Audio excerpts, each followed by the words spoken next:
मंगलम भगवान वीरो मंगलम गौतमो गणी मंगलम कुंद कुंदायो जैन धर्मोस्तु मंगलम सर्वमंगल मांगल्यम सर्वकल्याणकारकम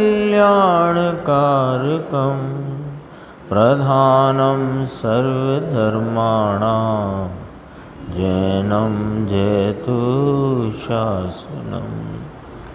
मैं नमो तीर्थनायक को, नमो ओंकार वाणी को, नमो उन कुंद प्रभु को जिन्होंने ओमकार धारण की।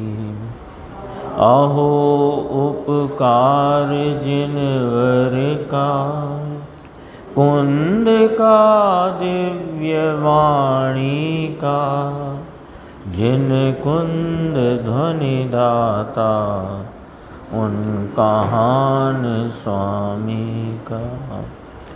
चिदानंदिक रूपाए जिनाए परमात्मने, परमात्म प्रकाशाय नित्यं सिद्धात्मने नमः। आचार्य योगेंद्र देवकृत यह जो परमात्म प्रकाश नाम का ग्रंथ और इसकी 73 नंबर की गाथा, इसकी चर्चा कल प्रारंभ हुई थी।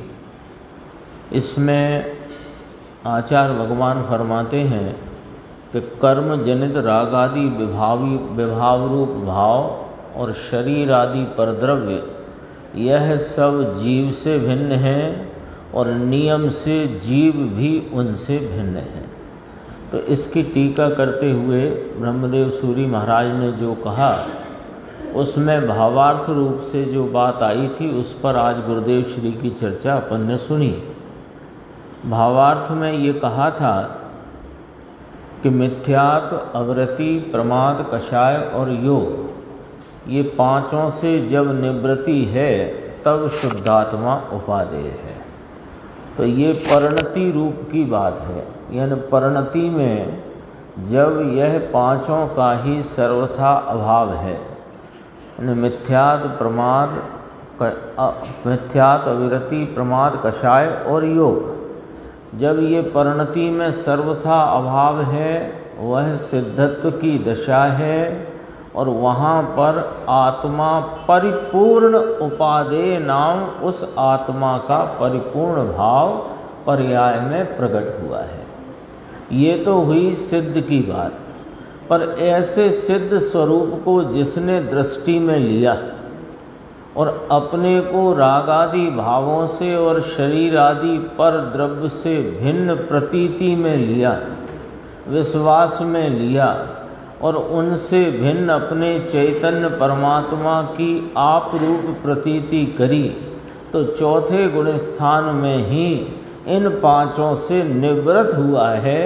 इस प्रकार आज बहुत यानी मार्मिक स्पष्टीकरण गुरुदेव श्री ने इस भावार्थ का लिया। देखो अपन पहले एक वो निकालता हूँ मैं, मूल पंक्ति जो उसमें आई थी भावार्थ की।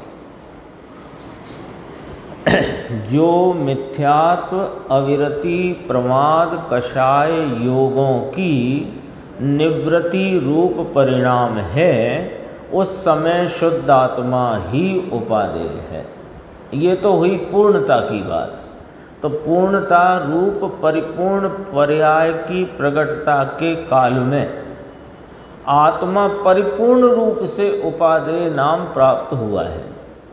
पर ऐसे परिपूर्ण आत्मा की जब दृष्टि हुई चौथे गुण स्थान में, यानी अनादि की पर में सावधानी रूपी मोह से छूटकर, यानी पर में सावधानी के भाव से पलटा मारकर अपने स्वरूप के प्रति सावधान हुआ, तो मिथ्यात्व, अविरति, प्रमाद, कषाय और योग इनसे निवृत्त हो गया। तो दृष्टि अपेक्षा उनसे निवृत्त है। कैसा निवृत्त है कि दृष्टि अपेक्षा परिपूर्ण निवृत्त है, और वो अपेक्षा से उसे शुद्धात्मा उपादेय हुआ है। ये चर्चा देखो अपन अभी देखते हैं, जहाँ से गुरुदेव ने प्रवचन प्रारंभ किया उसमें दूसरे पैराग्राफ तीसरे से देखो।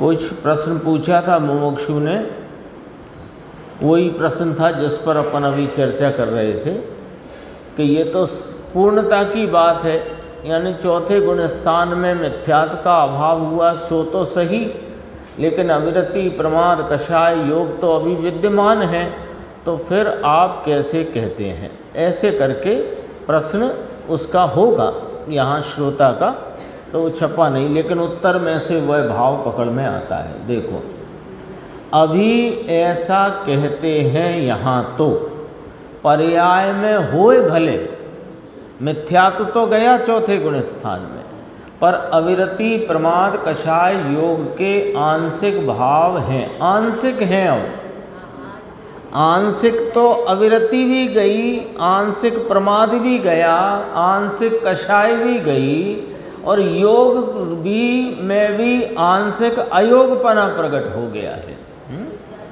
तो जो अभी पर्याय में हुए, परंतु उससे दृष्टि हटाकर पांचों बंध के परिणाम, ये पांचों को बंध कहा ना, बंध हेतुत्व सूत्र आता है तत्वार सूत्र में, है ना। ये पांचों मिथ्यात्ववृत्ति प्रमाद कषाय योग बंध हेतुत्व, तो ये बंद कहो, एक कोई बंद कह दो, पांचों को एक नाम से बंद कह दो, तो बंद कहो तो ये पांचों प्रकार के बंद के परिणाम पर्याय में भले हों, परंतु उससे रुचि हटाकर, फिर आगे कहते हैं यहाँ तो परमात्म प्रकाश है ना, ये पुस्तक नहीं, यहाँ तो ये परमात्म प्रकाश है ना, अपना चैतन्य भगवान परमात्म प्रकाश, परमात्म स्वरूप वस्तु अपने ज्ञानादि प्रकाश स्वरूपता से प्रकाशत्व शक्ति से भरपूर। तो प्रकाशत्व शक्ति का क्या स्वरूप है कि स्वयं संवेदन प्रत्यक्ष होने की शक्ति। ऐसा यह चैतन्य पदार्थ परमात्म स्वरूप वस्तु तत्व त्रिकाल परमात्मा, वो पर्याय वाले परमात्मा, ये त्रिकाल परमात्मा, ये त्रिकाल परमात्मा जो यहाँ दृष्टि में आया, स्वयं संवेदन में आया, तो भगवान आत्मा का स्वभाव पूर्ण परमात्म प्रकाश ही है। तो वह पूर्ण आत्मा प्रकाशक, पूर्ण आत्मा प्रकाशक, उसी को दूसरे शब्दों में कहो परमात्म प्रकाश। पूर्ण आत्मा प्रकाशक माने प्रकाश स्वरूप, तो पूर्ण आत्मा अनंत गुणों का, गुणों की परिपूर्णता का अखंड अभेद पुंज, ऐसा वह आत्मा नाम परमात्मा, त्रिकाल परमात्मा। और प्रकाश स्वरूप यह आत्मा किस समय में आदरणीय कहा जाता है? प्रश्नवाचक। यानी ऐसे धारणा में हमने ले लिया कि मैं सिद्ध समान शुद्ध पवित्र वस्तु तत्व हूँ, मैं त्रिकाल परमात्म प्रकाश स्वरूप हूँ, और यह रागादि भाव और परद्रव्य आदि सब हे हैं, एक शुद्धात्मा ही मुझे उपादेय है। ऐसा धारणा में लेने से उपादेय नहीं हुआ। क्यों नहीं हुआ? इसका न्याय समझो कि वहाँ पर तुमको स्वाद किसका है? यदि राग विकल्प का स्वाद है तो फिर उपादेय कहाँ से हुआ? आत्मा। आत्मा तो अपनी अतीन्द्रिय आनंद की प्रगट परिणति से स्वयं स्वस्वरूप संचेतन रूप भाव से प्रकट हुए, वहाँ उपादेय होता है, धारणा में नहीं।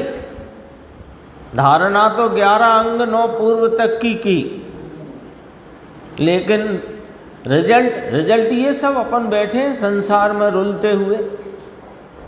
देखो क्या कहते हैं, किस काल में वह पूर्णानंद प्रभु उपादेय कहा जाता है, प्रश्नवाचक, कि जिस समय में, किस काल में कहा जाता है, किस काल में हो जाता है, कि जिस समय में वह मिथ्यात्व व्रतादि के जो परिणाम हैं उस ओर का लक्ष्य छोड़कर। लो, यहाँ व्रतादि बोला, वहाँ अविरत बोला, तो अविरत और व्रतादि एक ही लेना। क्यों कि अविरत में कषाय की तीव्रता है और व्रत में कषाय की मंदता है, तो अविरत पना भी और व्रत पना भी कषाय में गया। मिथ्यात्व व्रतादि के जो परिणाम हैं उस ओर का लक्ष्य छोड़कर उनसे निवृत्त होकर, ऐसा कहा ना सम्यक दर्शन में चौथे गुण स्थान में स्वरूप की दृष्टि के काल में, स्वरूप संचेतन के काल में पांचों ही प्रकार के परिणामों की निवृत्ति होती है। साहेब योग की निवृत्ति के हाँ सर्व गुणांश ते समकित, अयोग स्वरूपता का भी अंश नाम सिद्धत्व का भाव चौथे गुण स्थान में आंशिक प्रकट हो जाता है। आंशिक सिद्ध हो गया परिणति में और दृष्टि में पूरा। दृष्टि में तो पूरा लिया है ना, तो दृष्टि में तो पूरा सिद्ध और परिणति में आंशिक सिद्ध के योग भी गया। कितना आंशिक, सूक्ष्म बात है भगवान। सम्यक दर्शन, देखो ये बात किसको समझ आएगी, सूक्ष्म कहा ना गुरुदेव ने, समझ किसको आएगी, जिसको दृष्टि क्या है, दृष्टि का विषय क्या है, और वो दृष्टि के विषय को वर्तमान पर्याय कैसे दृष्टि में लेती है, इसका जो भाव पकड़ में आया होगा तो ये बात समझ में आएगी। अन्यथा बार बार वो एक अंदर प्रश्न ऐसे ऐसे उठता रहेगा, अभी कहाँ, अभी कहाँ, अभी तो पर्याय में देखो कितना राग है, 96 हजार स्त्रियां जिसके साथ हैं, और आप कह रहे हो कि सिद्धत्व का आंशिक भाव प्रकट हो गया। ये बात किसकी समझ में आएगी, जिसको दृष्टि क्या है, दृष्टि का विषय क्या है, और दृष्टि के विषय को वर्तमान परिणति किस प्रकार दृष्टि में लेती है, ये भाव पकड़ में आया होगा, उसको ये बात समझ आएगी। अन्यथा किसी को समझ आने वाली नहीं है। सारी समस्या आप करके देख लो, कहीं अभी थोड़ी देर बाद बाहर कोई मित्र से बात करना यही वाली, तो नहीं पकड़ पाएगा। हाँ, वो पता, अरे अभी तो भाई साहब 2 घंटे तो भूखा नहीं रहा जा सकता, आप कह रहे हो आंशिक सिद्ध हो जाता है घर में बैठे बैठे। पर्याय दृष्टि है नहीं, द्रव्य दृष्टि है, तो दृष्टि में पर्याय है ही नहीं। दृष्टि में तो द्रव्य भगवान परिपूर्ण आनंद विराजमान है ना। दृष्टि किस पर है, कल कहा था ना, त्राटक की भांति वहीं टिकी हुई, त्राटक योग की तरह अचल है, अटल है वह दृष्टि। देखो क्या कहते हैं, सम्यक दर्शन, उसमें मिथ्यात्व अविरत कषाय के परिणाम जो पर्याय में हैं,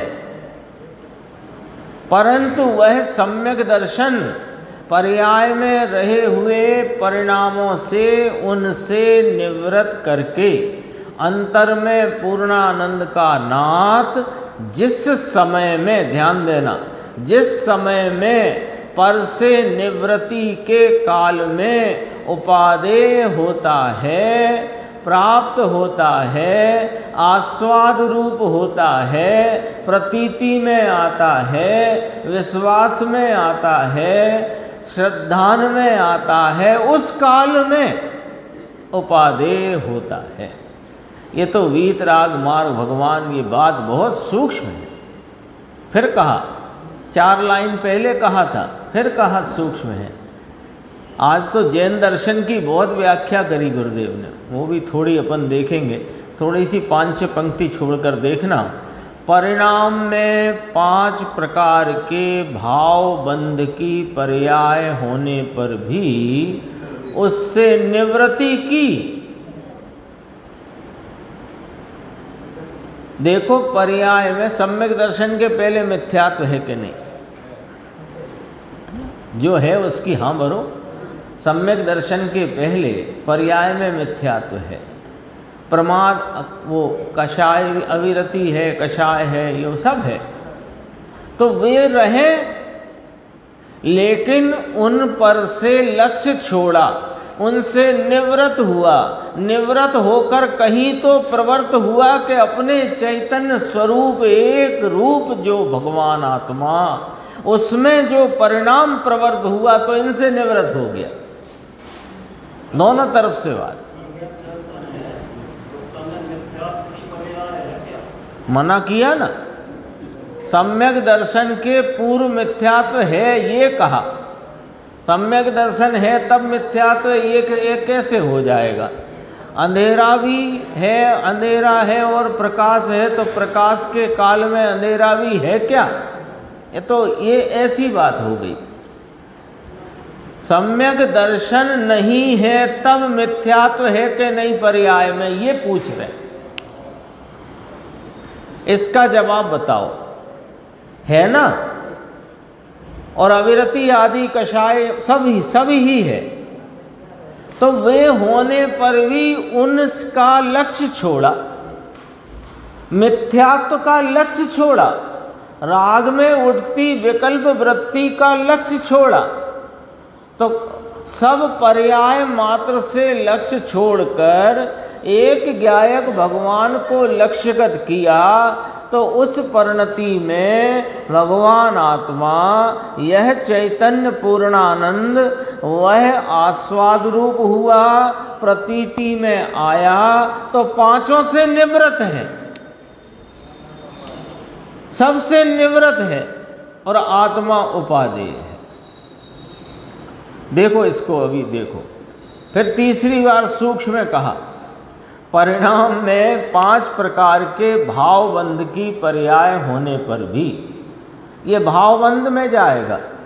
द्रव्यबंध में वो निमित्त में जो कर्मों फर्मों की स्थिति और उदय रूप भाव हैं उनको लेना, यहाँ तो उसकी बात नहीं चलती है, यहाँ अपने अंदर का ऑपरेशन चल रहा है। परिणाम में 5 प्रकार के भावबंध की पर्याय होने पर भी उससे निवृत्ति करी, तो निवृत्ति करी तो प्रवृत्ति अपने स्वरूप की करी। दूसरी तरफ से बोलेंगे कि स्वरूप की प्रवृत्ति करी तो वहां से निवृत्त हुआ।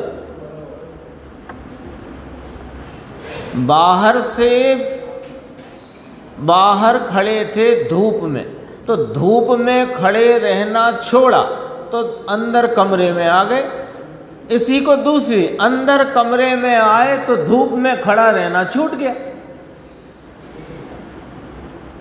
तो 5 सम्यक दृष्टि अपेक्षा मुक्त है। आगे 15वीं गाथा का भी संदर्भ लिया गुरुदेव ने। दृष्टि से यानी परिणति में आंशिक सिद्ध और दृष्टि में पूरा सिद्ध। दृष्टि अधूरी नहीं है, पूरी है। पूरी कितनी कि जैसा सिद्ध को प्रकट है वैसा ये त्रिकाल परमात्मा।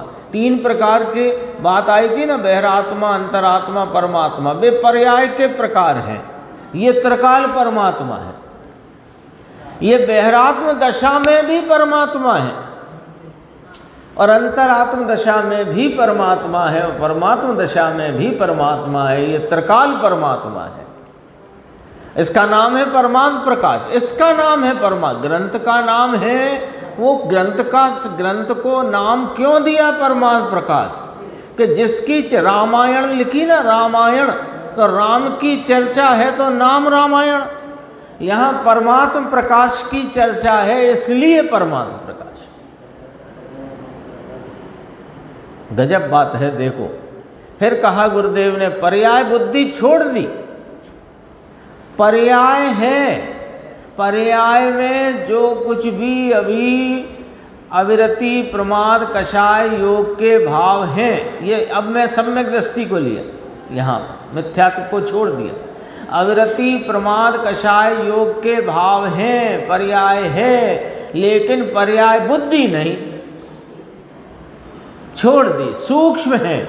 तीसरी बात, सूक्ष्म कह के डराते नहीं है भैया, सूक्ष्म कह करके हमें चैतन्य करते हैं भैया, जरा इधर उधर उपयोग जाता हो, जैसे भाई साहब कभी प्रमाद आ जाता हो तो वो प्रमाद ना आने देना, बात को सुनो जरा, ऐसा कहते हैं।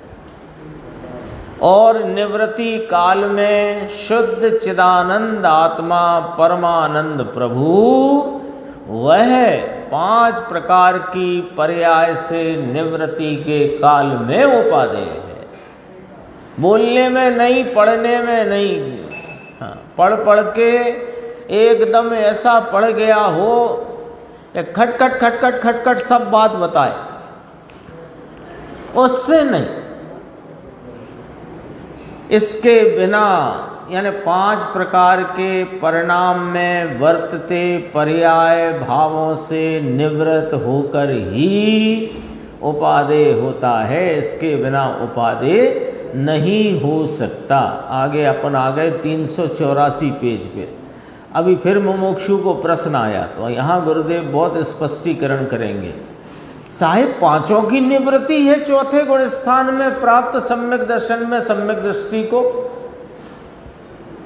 थोड़ा आश्चर्य लगा सुनने वाले को, तो पूछ लिया कि साहिब इतना बताओ तो सही। हाँ, बंद के 5 प्रकार कहे आगम में, मिथ्यात्व, वृत्ति, प्रमाद, कषाय योग, और इन सब से ही निवृत्त हो गया, फिर तो मुक्त ही हो गया ना साहब। तो सम्यक दृष्टि उसको 5 की निवृत्ति है। आश्चर्यजनक प्रश्न, आश्चर्य अंदर में आया तो प्रश्न आया है। उत्तर सुनो, बहुत गंभीर है, फिर कहेंगे एक आध बार सूक्ष्म सूक्ष्म कह के दरअसल में बिल्कुल जैसे ही कहते हैं गुरुदेव श्री सूक्ष्म हैं, तो अपने को अपना उपयोग इधर को उस बात क्या कही जा रही है उसमें थोड़ा उसको जोड़ना और एकाग्रता से जोड़ना, जिससे वो बात का मर्म अपने ख्याल में आए। 5 की निवृत्ति है भैया, मिथ्यात्व से निवृत्ति है, इसमें तो कोई शंका ही नहीं। सम्यक दृष्टि चौथे गुण स्थान वाला अपने स्वरूप का आस्वादिया, अपने स्वरूप का प्रतीतिवंत, अनादि से पर की सावधानी के मोह से मुक्त हो गया है, तो मिथ्यात्व तो है ही नहीं। अवरत से उतने अंश में निवृत्ति है, कितने अंश में कि जितनी स्थिरता प्रकट हुई है उतने अंश में।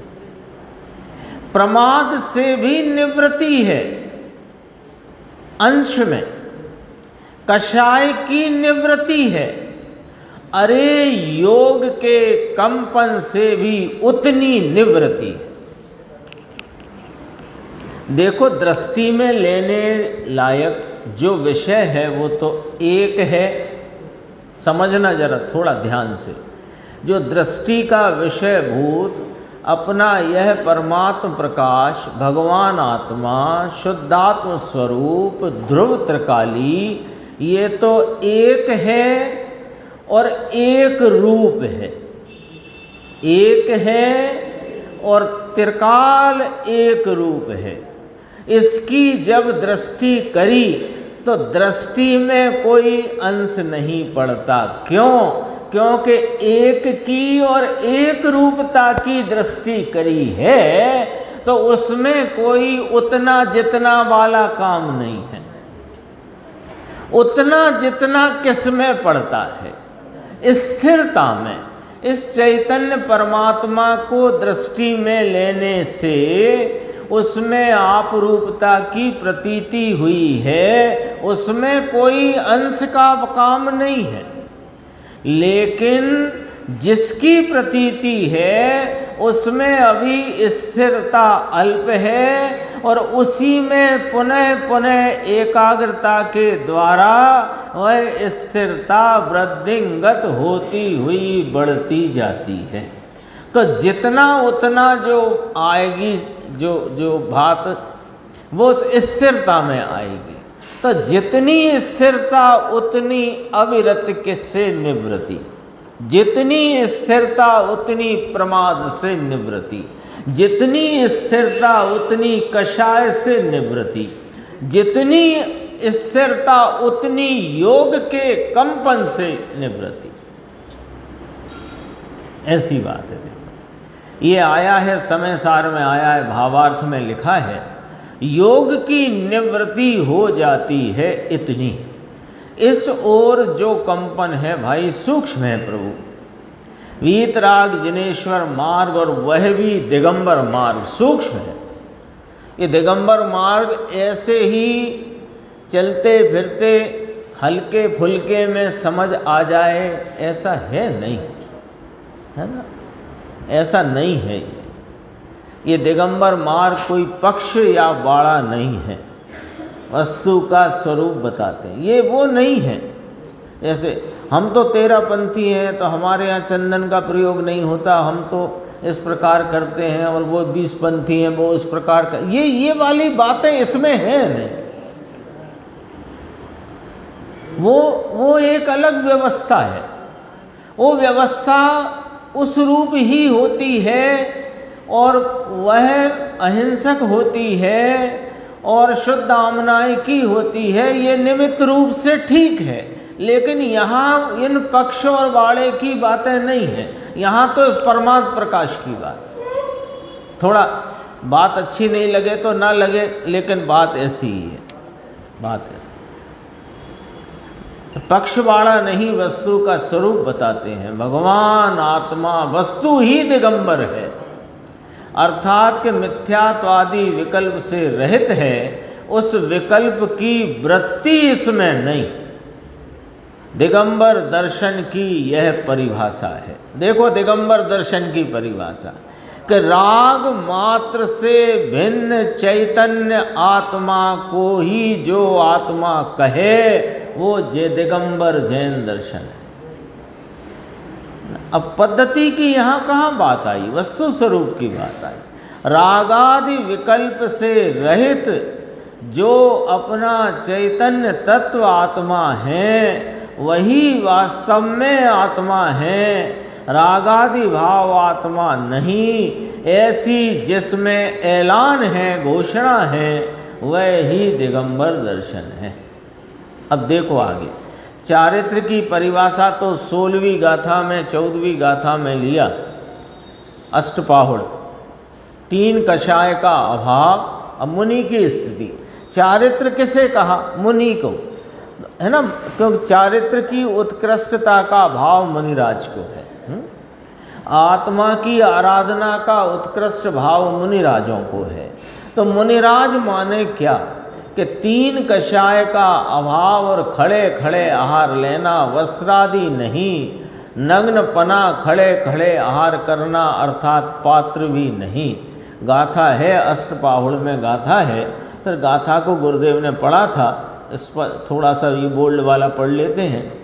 जहाँ बाह्य अभ्यंतर भेद से दोनों प्रकार के परिग्रह का त्याग हो और मन वचन काय ऐसे तीनों योगों से संयम हो और कृत कारित अनुमोदना ऐसे 3 करण जिसमें शुद्ध हो वह ज्ञान हो, तथा नीचे आ गया जिसमें कृत निर्दोष, जिसमें कृत कारित अनुमोदना अपने को ना लगे, ऐसा खड़े रहकर पाणी पात्र में यानी कर पात्र में आहार करे। इस प्रकार मूर्ति मंत जैन दर्शन।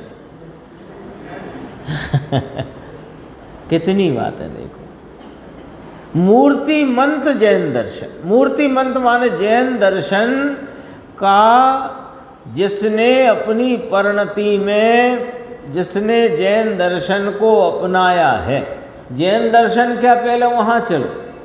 कि रागादि भावों से रहित एक रूप चैतन्य आत्म स्वरूप को ही जिसने आत्मा अंगीकार किया है उसने जैन दर्शन अपनाया है। और ऐसे जैन दर्शन को अपनाने वाले अपनी आत्मा के उत्कृष्ट आराधक वे इस प्रकार मूर्ति मंत्र दर्शन में हैं, यानी दिखाई इस प्रकार देते हैं बाहर में। कैसे? अब देखो, बाहर से भीतर की तरफ चलेंगे जरा। इधर से खड़े रहकर पानी पात्र में आहार ग्रहण करते हैं, क्योंकि कृत कारित अनुमोदना का दोष अपने को न लगे, ऐसी निर्दोष जिनकी वृत्ति है। बाहर से चल रही है बात। और मन वचन काय ऐसे तीनों योग का संयम है। संयम माने अपने स्वरूप में संयमित रहने के लिए मन से, वचन से, काय से सदैव तत्पर रहते हैं। इसका नाम संयम है। संयम समझ में आया क्या कहना है? कि अपने स्वरूप में लीन रहने के लिए जो सदैव तत्पर हैं, मन से, वचन से, काया से। क्यों करके? क्या वजह है कि अपने स्वरूप की प्रतीति रूप जैन दर्शन जिन्होंने अंगीकार किया है और जिनकी परिणति में स्वरूप की आराधना से वृद्धिंगत होते हुए तीन कषाय की अभाव रूप वीतरागता प्रकट हुई है। इधर से बाहर से चली बात, बाहर से चली ना बात। पानी पात्र में आहार करते हैं, नग्न रहते हैं, क्योंकि जिसमें कृत कारित अनुमोदना से कोई दोष ना लगे। तो दोष, ये कौन सा दोष रोका? बाहर में वृत्ति और देह की क्रिया से दोष। वो रुक गया। क्यों रुक गया? क्योंकि स्वरूप की एकाग्रता के लिए जो सदैव सदैव तो सोते होते हैं कि नहीं? सोने का काम नहीं है, सोने का काम नहीं। मुनिराजों की दशा अलौकिक है। ऐसे ही उन्हें चलते फिरते सिद्ध नहीं कहा जाता। ऐसे ही जो केवल ज्ञान की तलेटी में प्रवर्तते वर्तते रम यानी विचरण करते नहीं कहा जाता। ऐसे ही नहीं कहा जाता, अलौकिक दशा। तो देखो, अंतः बाह्य अभ्यंतर भेद से दोनों प्रकार के परिग्रह का त्याग है। क्यों है यह ऐसा? क्योंकि स्वरूप की आराधना से परिणति में तीन कषाय की अभाव रूप प्रचुर स्वयं संवेदन की दशा अंतरंग में बह रही है, इसलिए निमित्त रूप से बाहर में ऐसा ही होता है। ये अष्टपाहुड़ की गाथा में से चर्चा की। और फिर देखो आगे पेज आया 385। सम्यक दर्शन में भगवान आत्मा। यहाँ 5 बंध लिए ना, बंध के 5 प्रकार के भाव बताए। मिथ्यात्व, विरति, प्रमाद, कषाय, योग 5 बोल लिए। तो आत्मा अवध है ऐसा वहाँ कहा है। कहाँ? गाथा 15 समय सारजी परमागम। अब जरा देखना यहाँ क्या कहना चाहते हैं कि सम्यक दर्शन जब हुआ चौथे गुण स्थान में, तब इस जीव ने अपने को किस रूप अंगीकार किया, स्वीकार किया, श्रद्धा की, प्रतीति में लिया? किस रूप? अवध स्वरूप। अवध स्वरूप को यदि दूसरे शब्दों में कहें तो मुक्त स्वरूप। मुक्त स्वरूप को ही प्रकारांतर से कहें तो सिद्ध स्वरूप। तो जब सिद्ध स्वरूप अपने को स्वीकार किया तो ये बंध के भाव मेरे में है, ये बात रह ही कहाँ जाती है? तो पांचों प्रकार के बंध परिणाम मिथ्यात वृत्ति प्रमाद कषाय योग पांचों से निवृत्त हुआ कि नहीं हुआ? लॉजिक से बात है। देखो अभी कहाँ हुआ? तो तुम जहां देख रहे हो तुम वहीं देखोगे, उनका भी और अपना भी। लेकिन जहां जिनेंद्र परमात्मा दिखाना चाहते हैं और जहां आचार्य आदि मुनिराज धर्मात्मा देख रहे हैं, वे कहाँ देख रहे हैं वहां तुम भी देखो, तो तुम्हें समझ में आ जाएगा कि वे कहाँ देख रहे हैं। अबद्ध स्वरूप, अबद्ध स्वरूप को प्रकारांतर से क्या कहेंगे? मुक्त स्वरूप। मुक्त स्वरूप माने सिद्ध स्वरूप, सिद्ध स्वरूप माने पूर्ण स्वरूप। तो पूर्ण स्वरूप आत्मा अंगीकार किया है। तो अब बद्ध भाव है कहाँ? बताओ। जिस परिणति ने, जिस प्रतीति की पर्याय ने अपने को अबद्ध स्वरूप अंगीकार किया, तो वहां बद्ध भाव कहाँ? बद्ध भाव नहीं नाम, बंध भाव नहीं, बंध भाव नहीं, पांचों नहीं, मिथ्यात्व नहीं, अवृत्ति नहीं, प्रमाद नहीं, कषाय नहीं, योग नहीं। जाओ, मिथ्यात अवृत प्रमाद कषाय योग ये बंध का भाव है और भगवान अबद्ध स्वरूप है। ऐसा 15वीं गाथा में लिया। देखो नीचे एक बहुत अच्छी व्याख्या आई, 2 पंक्ति की है। जैन दर्शन आत्मा की पर्याय से भिन्न नहीं रहता। आत्मा की निर्विकल्प पर्याय वह जैन दर्शन है। और उस निर्विकल्प पर्याय में बंध आदि भाव की निवृत्ति है और इसी काल में त्रिकाली आत्मा उपादेय है ना। ये बहुत गंभीर बात आई। देखो नीचे लिया, थोड़ा ये भी देख लेते हैं। अष्टपाहुड़ में ऐसा कहते हैं, ये बात सबको ज्ञात है, प्रसिद्ध है, पर उसकी बात जरा देखेंगे अपन, जिनने नहीं सुनी हो तो उनको भी ख्याल में आए। दंसण भट्टा ना सिझंती, दर्शन भ्रष्ट नहीं सीजता। नहीं सीजता माने संसार के पार को प्राप्त नहीं कर सकता। सिझंती चर्य भट्टा, जो चारित्र से कदाचित भ्रष्ट है वह तो संसार के सागर को पार कर ही लेगा, लेकिन जो दर्शन से भ्रष्ट है वह इस संसार सागर से पार उतर सकता ही नहीं। देखो चारित्र में दोष हो, अस्थिरता हो, अरे चारित्र ना हो तो भी दर्शन भ्रष्ट नहीं है। इस कारण से वह सिद्धंती का अर्थ है कि सिद्धत्व नाम मुक्ति प्राप्त करेगा। अल्प काल में उसे चारित्र आएगा, परंतु जो दर्शन भ्रष्ट हैं, अब देखो इसको समझना हो ना तो थोड़ा जल्दी से समझाते हैं कि द्रव्यलिंगी मुनि होकर के, अपन तो अपनी बात करते हैं, किसी और को क्यों लक्ष्य में लेना।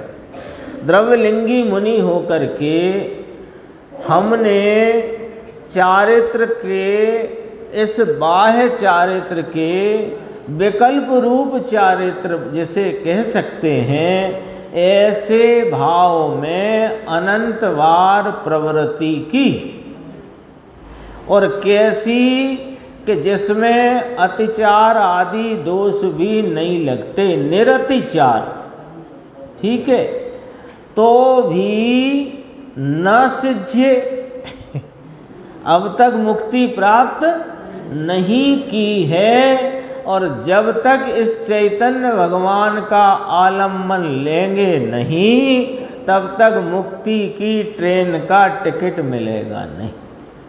ठीक है, अब आओ राजा श्रेणिक पर। राजा श्रेणिक ने अपने स्वरूप का आलम्बन लेकर इस चैतन्य तत्व पर कब्जा कर लिया और अपने स्वरूप का आस्वादन किया।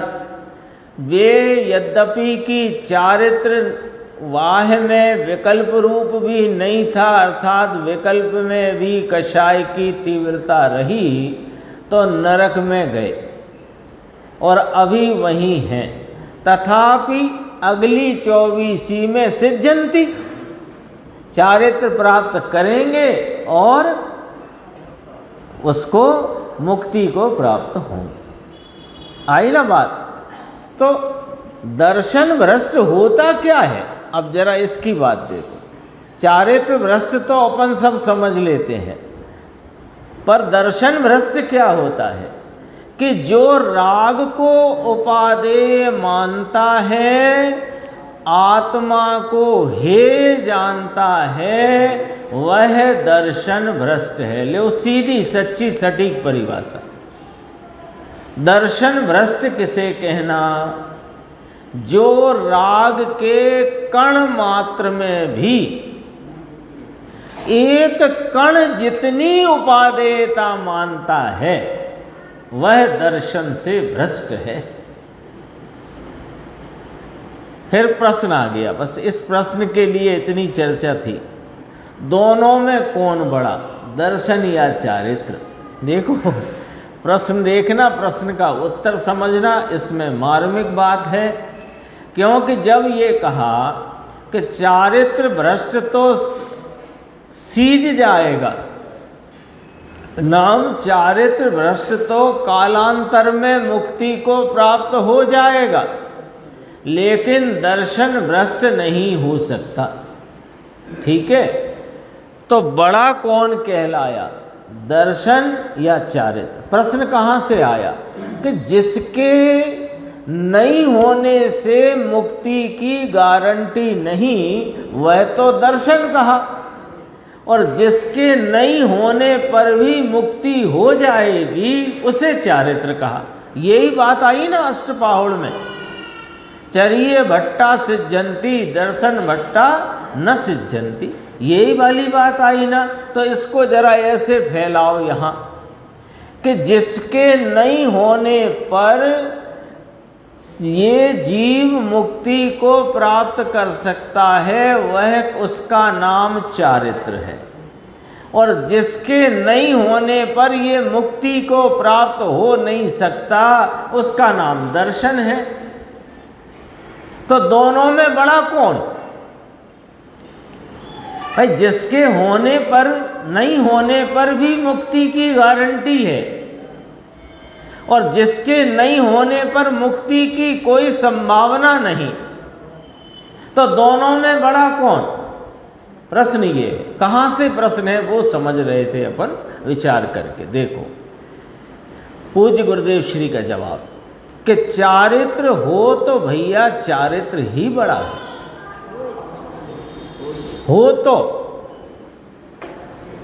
अब चारित्र हो तो और चारित्र नहीं हो तो, ये वाली बात भी समझना पड़ेगी इस पंक्ति के सामने। ये जब पंक्ति आई है अपने सामने, तो ये भी तो समझना पड़ेगा, चारित्र हो तो चारित्र बड़ा है। यानी कोई ऐसा चारित्र भी कहा जाता है जगत में कि जो चारित्र नहीं होता? कि हाँ, जगत में कहने की ऐसी परंपरा है। ठीक है ना? तो देख लो अभी चारित्र किसे कहा। यहाँ चारित्र हो तो, ये जो पहला चारित्र की बात खड़ी करी है, यहीं से समझना। पहले चर्चा आ चुकी है, पर फिर दोबारा करते हैं, प्रासंगिक है कि स्वरूप की एकाग्रता का नाम चारित्र है, और स्वरूप की एकाग्रता से भिन्न जो कोई भी प्रमाद रूप या कि राग रूप दशा है, उसका नाम आचारित्र है। अभी एक और रह गई बात, लेकिन जिसको अपने स्वरूप का ही भान नहीं, उसके कितनी ही वृत्ति बाह्य चारित्र की हो, उसका नाम मिथ्या चारित्र है। तीन हो गए, चारित्र, आचारित्र, मिथ्या चारित्र। सम्यक दर्शन होने के उपरांत जितनी एकाग्रता की परिणति है वह चारित्र है, जितनी एकाग्रता की कमी से रागादि भाव है वह आचारित्र है। तो बोलो 5 महाव्रत चारित्र के आचारित्र? आचारित्र। और बिना सम्यक दर्शन के जो निरतिचार व्रतों का पालन करके 9वें ग्रह गया, उसका नाम मिथ्या चारित्र। आ गया ख्याल में? तो यहाँ गुरुदेव कह रहे हैं कि चारित्र हो तो यानी स्वरूप की रमणता रूपी स्थिरता वीतरागता हो तो वास्तव में तो भैया चारित्र ही बड़ा है। चारित्रम खलु धम्मो, पर धर्म का मूल कौन के दंसण मूलो धम्मो, ये बात यहाँ पर आ गई। परंतु यहाँ तो कहना है कि दर्शन और चारित्र से भ्रष्ट हो, क्योंकि जो दर्शन से भ्रष्ट है वहाँ चारित्र ही कहाँ है। वास्तव में तो चारित्र ही कहाँ है जहाँ दर्शन से भ्रष्ट है। दर्शन से भ्रष्ट ना हो तो भी मुक्ति के योग्य है, यानी चारित्र अभी हो नहीं, उग्र नहीं हो, कम हो, तो भी आगे जाकर चारित्र की उग्रता बढ़ाकर एकाग्रता की परिणति में स्थिरता बढ़ा करके वो तो मुक्त हो जाएगा। पर जो दर्शन से ही भ्रष्ट है तो वहाँ तो वास्तव में चारित्र भी नहीं है।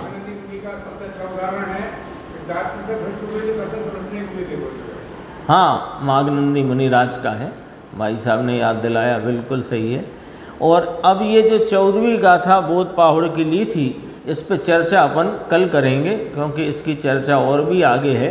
एक बात देख लेते हैं, बस इसको पढ़ेंगे कल।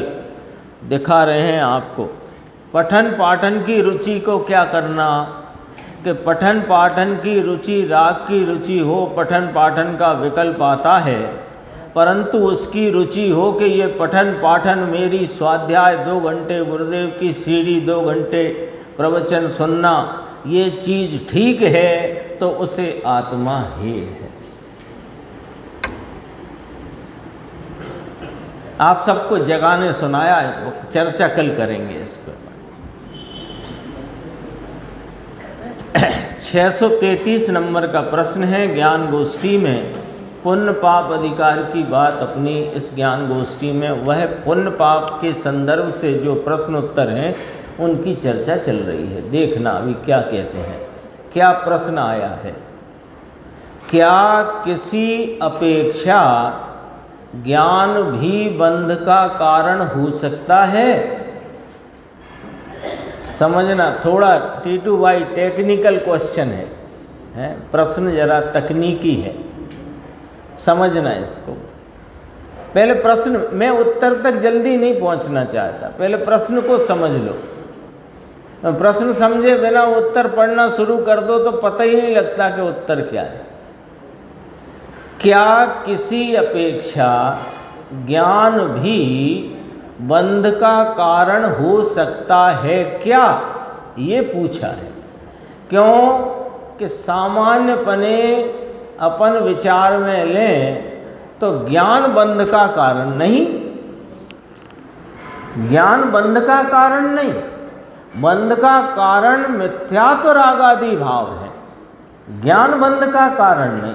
तो कहा साहब जो ज्ञान परलक्षी है, तो परलक्षी ज्ञान वहाँ उत्पन्न होने वाले राग के कारण बंध के कारण रूपता का उपचार पाता है। ज्ञान स्वयं बंध का कारण रूप नहीं परिवर्तित होता, लेकिन बहिर्मुखी ज्ञान, परलक्षी ज्ञान, वहाँ नियम से राग देश की उत्पत्ति है, और राग देश बंध का कारण होने से उस परलक्षी ज्ञान पर भी बंध के कारण पने का उपचार किया जाता है। वो बात यहाँ पर देखना है। देखो उत्तर, शास्त्र ज्ञान पुण्य बंध का कारण है।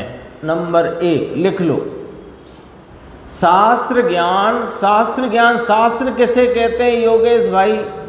कि जिनेन्द्र परमात्मा की दिव्य ध्वनि में प्रवर्तित जो वस्तु का स्वरूप, जिसको गणधर भगवान ने द्वादशांग रूप से रच करके और आचार्य भगवंतों की परंपरा में 6 द्रव्य 7 तत्व 9 पदार्थ के प्रतिपादन रूप आचार्यों, मुनिराजों और ज्ञानियों के द्वारा जो निरूपित हैं, वे सब शास्त्र हैं, बाकी कोई शास्त्र नहीं होता। शास्त्र की भी तो ख्याल में रहना चाहिए किसी का। तो शास्त्र ज्ञान, ऐसे शास्त्रों का ज्ञान वह पुण्य बंध का कारण है। एक संसार का ज्ञान, इंजीनियरिंग, डॉक्टरी, वकीलात, चार्टेड अकाउंटेंट, दुकानदारी, धंधा व्यापार, रसोई में निपुणता, ये सब पाप बंध का कारण है ज्ञान है ये भी। तो ज्ञान को बंध का कारण क्यों कह रहे हो? शास्त्र ज्ञान परलक्षी ज्ञान है, बंध का कारण, किंतु पुण्य बंध का कारण। पाक कला का, व्यापार धंधे का, पढ़ाई लिखाई का, इंजीनियरिंग, डॉक्टरी आदि का जो लौकिक सांसारिक ज्ञान है वह भी बंध का कारण है, परलक्षी है। पर कौन से बंध का? पाप बंध का कारण है। और आत्मा और आत्मज्ञान ये धर्म का कारण है, ये अबंध का कारण है, ये धर्म का कारण है। शास्त्र का ज्ञान पुण्य बंध का कारण है, किंतु कौन सा शास्त्र? ले गुरुदेव ने खुलासा करी, सर्वज्ञ कथित शास्त्र का ज्ञान। एक जगह परमानंद प्रकाश में आया है, वेद और शास्त्र दो शब्द लिए, वेद और शास्त्र। वेद दिव्य ध्वनि को कहा, और उस दिव्य ध्वनि की द्वादशांग रूपी जो रचना गणधर भगवान ने की और आचार्यों की परंपरा में, ज्ञानियों की परंपरा में जो निरूपणा प्ररूपणा आई है उसे शास्त्र कहते हैं। आ गई बात। और यहाँ दोनों को ही ले लो, उसमें दिव्य ध्वनि सर्वज्ञ कथित कहा ना, दोनों आ गए। सर्वज्ञ कथित शास्त्र का ज्ञान पुण्य का कारण है, वो पहला वाला पॉइंट। अन्न के कहे हुए शास्त्रों की तो बात भी नहीं है, अन्न की तो बात ही नहीं है। शास्त्र ज्ञान है, उसमें शास्त्र निमित्त है। अब जरा ध्यान से सुनो, शास्त्र ज्ञान, शास्त्र में जो 6 द्रव्य 7 तत्व 9 पदार्थ का निरूपण आया, और भी अनेक प्रकार के निरूपण इसी संदर्भ से आए। मूल सिलेबस तो इतना ही है पूरा शास्त्र का, या सर्वज्ञ की दिव्य ध्वनि से रचित द्वादशांग का पूरा सिलेबस तो इतना, 6 द्रव्य 7 तत्व 9 पदार्थ, इतना ही कोर्स है। इसी के संदर्भ से और विभिन्न चर्चाएं भी हैं। तो वो जो कुछ भी है उन संबंधी जानना जब यहाँ होता है तो उसमें कौन निमित्त होता है? लोक में कितने द्रव्य हैं? विश्व में के 6 द्रव्य हैं। तत्व कितने हैं? के 7 हैं। ये इस संबंधी जानना अपने को हुआ कि नहीं हुआ? तो जो इस संबंधी जानना हुआ, इसमें निमित्त कौन हुआ? शास्त्र निमित्त हुए। और ये जो शास्त्र निमित्त हुए तो शास्त्रों की तरफ लक्ष्य हुआ, तब वे शास्त्र निमित्त हुए। और शास्त्र में जो निरूपण आया उस संबंधी यहाँ ज्ञान हुआ, ये उपादान हुआ, वो निमित्त हुए, ये परलक्षी ज्ञान। इसलिए निषिद्ध है। लो, ये गुरुदेव श्री की एक एक पंक्ति हिला दे वो वाली बात है। 2 लोगों को नहीं हिलाती गुरुदेव की बात, 2 लोगों को नहीं हिलाती। एक तो जिसको ये बात जम करके अपने स्वरूप की बात जम गई है, रुच गई है, परिणित हो गया है, या जो सुन ही नहीं रहा उसे क्यों हिलाएगी? झपकी में टाइम निकल जाता हो या और विकल्पों की अन्य कोई दौड़ में चला जाता हो तो उसे क्यों हिलाएगी? सुनो जरा, आप नहीं हिले तो 2 ही कारण हो सकते हैं, या तो सुना नहीं है जो हम बोल रहे हैं यहाँ, या फिर आपको पूरी बात मालूम है क्योंकि आपको आत्मज्ञान हो चुका है। देखो, शास्त्र ज्ञान है, शास्त्र ज्ञान माने सर्वज्ञ कथित शास्त्र का ज्ञान। शास्त्र ज्ञान उसमें शास्त्र निमित्त है, वह परलक्षी ज्ञान है, इसलिए निषिद्ध है। लो निषेध कर दिया, शास्त्र ज्ञान का निषेध। लो शास्त्र ज्ञान का निषेध क्यों राकेश भाई? क्यों? क्योंकि परलक्षी है, और परलक्षी होने से वह बंध का कारण है। भले पुण्य बंधता हो, तो जिन्हें जिन्हें पुण्य चाहिए उनके लिए ठीक रहा, पर अपन तो यहाँ पुण्य के लिए थोड़ी बैठे हैं। यहाँ तो अपन अपने मुक्त स्वरूप आत्मा के अतीन्द्रिय आनंद का रसपान परिणति में प्रकट हो, इसके लिए है। आत्मा का ज्ञान निश्चय है।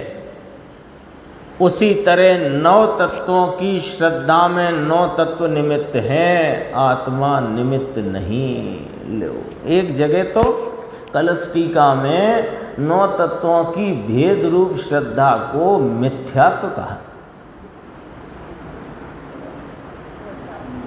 क्योंकि भेद रूप श्रद्धा विकल्प रूप भाव है, और विकल्प की श्रद्धा मिथ्यात्व है। बात तो देखो, जब बात छनेगी तो वो बारीकी से छनती है, तो फिर वो सब बारीक तो आती है बात। इसलिए वह भेद वाली श्रद्धा, देखो 9 तत्वों की श्रद्धा में 9 तत्व निमित्त हैं, आत्मा निमित्त नहीं है, यानी आत्मा का तो वहाँ लक्ष्य ही नहीं है। जीव अजीव, पुण्य पाप, आश्रव, संवर, निर्जरा, बंध और मोक्ष, 9 पदार्थ हुए, 9 तत्व। इसमें जीव ये अजीव ये ऐसी भेद रूपता से उन भेदों की श्रद्धा में आत्मा का लक्ष्य कहाँ है? ये तो अभेद है। कल आया था ना, यह शुद्धात्मा केवल ज्ञान की पर्याय से भी ऊंची चीज है। तो केवल ज्ञान की पर्याय वो मोक्ष तत्व है। मुनिराज संबंध निर्जरा तत्व है, और ये खाना पीना भोगना दया दान व्रत आदि आश्रम बंध तत्व है, और ये अजीव तत्व है, और इन सबको जानने वाला जीव तत्व है। ये भेद रूप श्रद्धा है। इसमें आत्मा का लक्ष्य कहाँ है? या तो पर्यायों का लक्ष्य है, या तो परद्रव्य का लक्ष्य है।